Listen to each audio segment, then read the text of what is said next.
Hi மக்களே, இன்றைக்கி நம்ம மினி விளாக்கில் என்ன பார்க்க போகிறோன்னா, குளிச்சாலும் மீன் கறி வைப்பது எப்படின்னா, அதுக்கு தேவையானது தேங்காய், பொடி உள்ளி, வத்தல் பொடி, மஞ்சள் பொடி, மல்லிப்பொடி, சீரகம், வெள்ளைப்பொடி அவ்வளோ அரைச்சிட்டு வந்துடணும் மக்களே.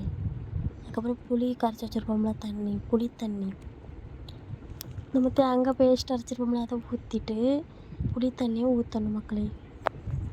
அப்புறம் நம்ம மாங்காய், தக்காளி பழம் போடலாம், மிளகாய் போடலாம், முருங்கைக்காய் போடலாம்.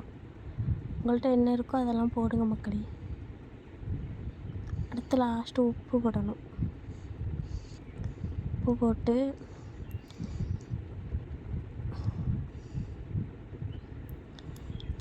விறகடுப்பில் வைக்கணும். வச்சு ஒரு 10 நிமிஷம் 15 நிமிஷம் கொதிக்கும்.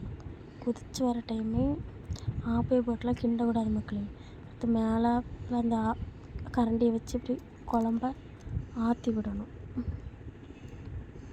பார்த்திங்களா, நல்லா கொதிச்சு வருது. நீங்களாம் கேஸில் வைப்பீங்களா, விறகடுப்பில் வைப்பீங்களான்னு கமெண்டில் சொல்லுங்கள்.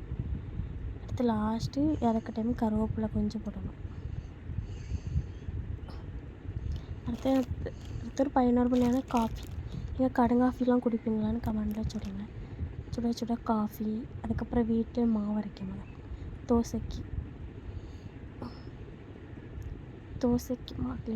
நீங்களாம் வீட்டில் மாவு அரைப்பீங்களான்னு கமெண்டில் சொல்லுங்கள். இல்லைன்னா கடையில் வாங்குவீங்களா?